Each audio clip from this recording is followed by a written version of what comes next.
Welcome back to SK वनिकस and आज हम लोग फिर से एक नए टॉपिक के साथ हैं and today we are going to again do something new, do something special, disprove Newton. Well that's what we are going to do, क्योंकि आज का हमारा जो टॉपिक है well it concerns circular motion of a body and हम लोग देखेंगे कि कैसे एक्चुअल में न्यूटन्स लॉज ऑफ मोशन को अगर आप किसी भी डायरेक्शन में यूज करना चाहो तो ऐसा पॉसिबल नहीं है।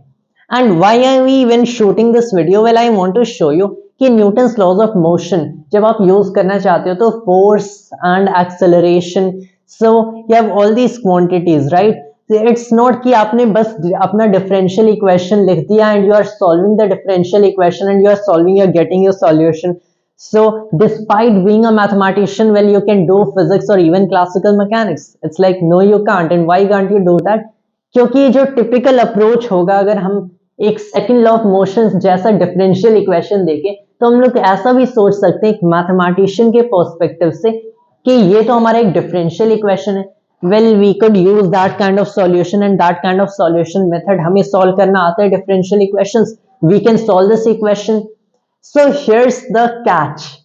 व्हाट एक्चुअली हैपेंस कि जब एक बॉडी सर्कुलर मोशन में होती है, सो here I have a body and ये circular motion में है, it is tied to a rope right here, okay? and यहाँ पे मेरे पास एक origin है. now what is basically happening कि मुझे पता है कि यहाँ पे forces हैं and accelerations and all that kind of thing is happening, right? now the thing is Newton's second law of motion will says that the net sum of all forces on an object, in fact this basically concerns the external forces जो कि system के बाहर से लग रहे हैं, क्योंकि अगर सिस्टम के अंदर कई सारी बॉडीज हैं उनके फोर्सेस एक दूसरे के साथ कैंसिल हो जाते हैं. सो बाहर से जो फोर्सेस लग रहे हैं सिर्फ वही मैटर करते हैं. So sum all of the external forces and you find this is a vector equation. This equals the mass of the body times the acceleration. So you write this as basically the second time derivative of the position vector. So we are expressing in terms of, well, x vector, it is just the same thing as m d2 x over dt square written as a vector. The thing is कि अगर आप इस equation को, इस Newton second law of motion को यहाँ पे इस डायरेक्शन के अक्रॉस लगाना चाहते हो, so well you might say yes this is my one direction. यहाँ पे मैंने फोर्स लगाया, यहाँ पे एक्सेलरेशन होगा, that is the centripetal acceleration. But the centripetal acceleration right here that you will see, let me से कि यहाँ पे एक रेडियल फोर्स लग रहा है, that is the centripetal force on this object and यहाँ पे एक रेडियल एक्सेलरेशन भी हो रहा है. Now the question is, in fact it is far better to write this actually as vector r, क्योंकि that way you can generalize it. तो इसे हम लोग as vector r लिख देते हैं. क्या इस डायरेक्शन में एक्सेलरेशन हो रहा है? well you say yes, इस डायरेक्शन में एक्सेलरेशन हो रहा है, but can you actually solve it using Newton's second law of motion and do basically whatever kind of mathematical approaches you would like to? हमें पता है कि फिजिक्स के फॉर्मूला के हिसाब से जो रेडियल फोर्स की वैल्यू होती है ये होती है आपकी m ओमेगा स्क्वेयर r या फिर m v square over r. सो अगर मैंने इस रेडियल फोर्स को m ओमेगा स्क्वेयर r लिख दिया and what I do is equate this with what, equate this with minus m r. In fact this is actually a vector equation, लेकिन इस सिर्फ direction को कंसिडर करें one direction, तो इसे as a scalar equation लिखते हैं and I write this as minus m r double dot. And why have I actually used a minus over here? Well, the thing is कि यहाँ पे ये जो m ओमेगा स्क्वेयर r है, this is actually in this direction, जो कि मैं negative direction consider कर रहा हूँ, तो माइनस एक्चुअल में यहाँ पे एग्जिस्ट कर रहा है, rotate here. Now mind you can actually do it this way, m r dot double dot हम लोग पॉजिटिव ले रहे हैं, ये वाला डायरेक्शन नेगेटिव, ये वाला डायरेक्शन नेगेटिव है. क्यों? क्योंकि I have considered this direction as to be that of r cap positive. अब इस इक्वेशन को अगर मैंने सॉल्व करने की कोशिश किया, this is just a differential equation, r double dot equals minus omega square r and I find the solution that r is equal to exponential of iota omega t. Well what is omega t? Since अगर ये omega angular frequency से oscillate करते हैं और well oscillate नहीं करते, but omega is the angular velocity. At the end of the day circular motion is kind of, you say combination of simple harmonic motions along to independent direction. But अगर angular velocity omega से ये चलता है, well, this is the equation that you find, which is clearly an incorrect equation. And ये incorrect क्यों है? क्योंकि ये body ऐसी motion नहीं करती है. What is actually happening right here? कि मैंने Newton second law of motion apply करने की कोशिश किया along this direction, एंड जब मैंने ये न्यूटन सेकंड लॉ अप्लाई किया, मुझे पता चला कि ये तो एक डिफरेंशियल इक्वेशन है. एज लॉन्ग एज मैं फोर्स को minus M omega square R यहाँ पे लिख रहा हूँ, which I can clearly do. And तब मैंने इसे सॉल्व करने की कोशिश किया, दिस डिफरेंशियल इक्वेशन, एंड मुझे पता है कि इसका सॉल्यूशन ये है. वेल, दैट डिफरेंशियल इक्वेशन हम लोगों ने कई बार सॉल्व किया है, and I find to my surprise, well that must be an incorrect solution. Why is that so? क्योंकि जब एक ऑब्जेक्ट सर्कुलर मोशन करता है, आपको पता है कि एक कांस्टेंट डिस्टेंस पे रहता है टू द ओरिजिन. तो अगर मैंने बताया कि ये एक डिस्टेंस r पे है from the centre of the circle जिसके अबाउट जिसमें ये मूव कर रहा है, तो एक कांस्टेंट डिस्टेंस पे रहेगा. ये डिस्टेंस चेंज नहीं करती है, लेकिन this is an exponential of iota omega T. Well, इसका हम लोग सिर्फ इसका कोसाइन पार्ट कंसिडर कर सकते हैं. सो यू माइट कंसिडर कि इसका अगर सिर्फ रियल पार्ट मैंने कंसिडर किया इसका, so that is cos of omega T. Now this is not the most general solution, हम लोग just like an example consider कर रहे हैं, not even an example. This is pretty special solution. ना यहाँ पे एक कांस्टेंट होगा, यहाँ पे एक कांस्टेंट ऐड होगा, बट आई एम कंसिडरिंग, मान लो कि कॉस ओमेगा टी एक्चुअल में आपका सॉल्यूशन है. So even taking aside units, तो अगर मैंने कंसिडर कर लिया कि आर मेरा कॉस ओमेगा टी है, this value actually fluctuates between +1 and -1. But that is not happening right here, क्योंकि +1 एंड -1 के बीच कैसे फ्लक्चुएट कर सकती है? So what is actually going on right here कि the value of R is fluctuating, and जबकि हमें पता है कि सर्कुलर मोशन में जिसकी इक्वेशन हम लोगों ने एक फोर्स का इक्वेशन यूज किया है, एक्चुअल में ऐसी चीजें नहीं होती हैं, वैल्यू तो कांस्टेंट होगी. And that is actually where the misconception और failure in your understanding of Newton's laws comes from. The thing is कि न्यूटन्स लॉज या फिर न्यूटन का जो सेकेंड लॉ ऐसे ही कोऑर्डिनेट सिस्टम में यूज कर सकते हो, जो कि खुद एक इंडिपेंडेंट काइंड का कोऑर्डिनेट सिस्टम है, जो कि खुद ऐसे एक्सेलरेट नहीं कर रहा है और मूव नहीं कर रहा है. लेकिन जब हम लोगों ने आर को लिखने की कोशिश किया, so it is something like कि आर खुद इस ऑब्जेक्ट के साथ चल रहा है. R is actually a vector जो कि ऑसिलेट कर रहा है, जो कि एक्चुअल में सर्कुलेट कर रहा है अलोंग दिस सर्कल, राइट. तो अगर मैंने इसे आर कैप कंसिडर किया, ये खुद अलोंग दिस सर्कुलर मोशन जा रहा है, एंड दैट आर खुद इस सर्कुलर मोशन में जा रहा है. वेल, यू से कि it is itself accelerating. You cannot actually use that kind of equation and Newton's second law of motion for solving that kind of problem.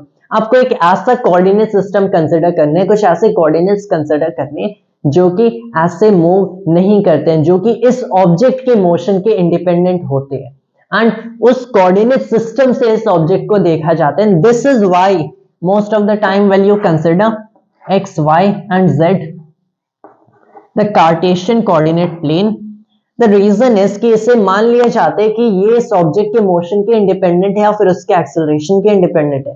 Fun fact, this is the reason कि जब ये oscillate करता है तो well you have to introduce pseudo forces, some fictitious forces, and the thing is कि ये exactly यहाँ पे ऑसिलेट कर रहा है, ये यहाँ पे एक्चुअल में ऑसिलेट कर रहा है, यहाँ पे एक्सेलरेट कर रहा है. So you will have to use some introduce some other forces which we don't want to do right here. हमें simple straight forward solution चाहिए.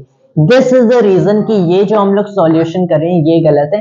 And another proof of you might be a mathematician, you may know lots of mathematics, but that is not how things work in physics. क्योंकि जब आप physics पढ़ते हो, you need to understand the in-depth concepts. आपको उन concepts को in-depth understand करना होगा, what the equations are actually telling you.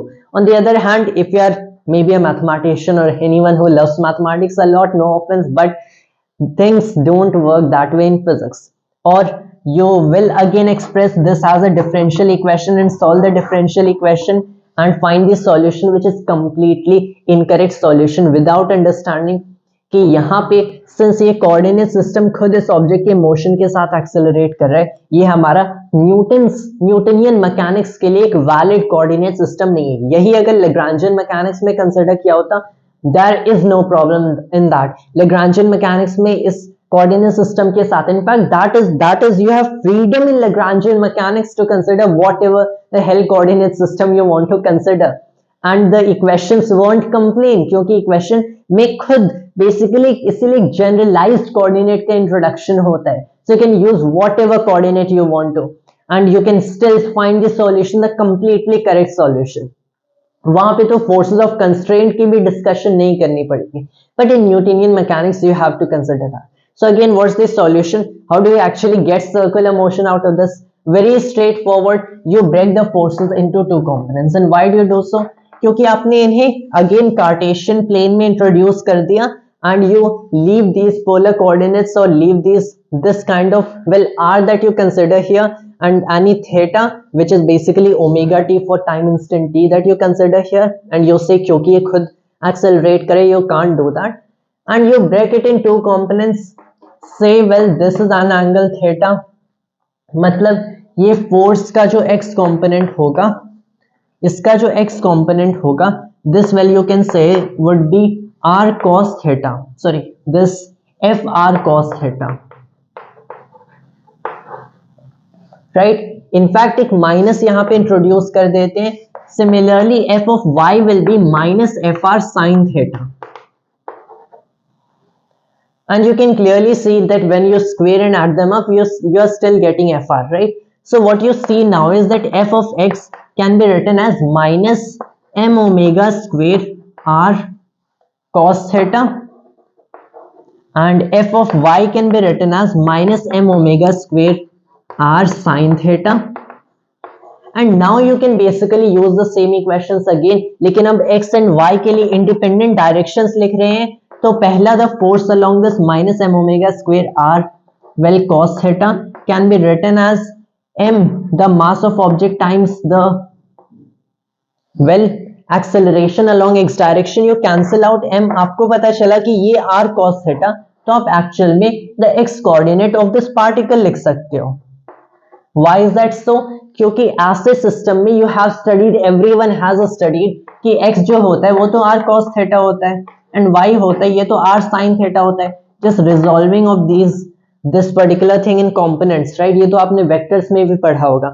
So you say that this r cos theta is actually x, and then you find that x double dot is equal to minus omega square x, and that gives you the same solution here except for x. One solution is x equals exponential iota omega t. In fact इसका अगर आप सिर्फ positive और सिर्फ real term मतलब cos omega t consider करना चाहो, you can consider that, there is freedom to that. ऐसे ही y के लिए आप सॉल्व करते हो and you find that y is actually as well iota omega t। Now the thing is कि अब हमें जो सॉल्यूशन मिला, यू नो x ऐसे ऑसिलेट करता है, x एक्चुअल में एक हार्मोनिक मोशन में होता है। अगर आपको रिलेशन पता है कि कैसे circular motion and harmonic motion related है, तो इसका जो x कोऑर्डिनेट होगा ये एक्चुअल में ऐसे ही एक्सेलरेट करता है as an harmonic oscillation, y coordinate as an harmonic oscillation oscillate करता है, and when you combine this x oscillation and y oscillation you actually get this circular motion the object follows. तो आपको पता चला कि what you have to in the end do is कि जब आपके Newton second law of motion concern है तो आपको फोर्सेस को ऐसे कोऑर्डिनेट सिस्टम में एक्सप्रेस करना पड़ता है जो कि इस ऑब्जेक्ट के एक्सेलरेशन के इंडिपेंडेंट होता है, और your equations will give you this kind of result which you try to solve well, and when you solve that you find a completely incorrect result. Or how is it happening that r is exponential iota omega t? Well, it might follow this kind of curve which is not happening. It is in a circular motion, right? Because that is what we wrote the equations for. तो यहाँ पे this is the thing that you actually see. इसका square करो, इसका square करो, you add them up and you find, and r is actually a constant.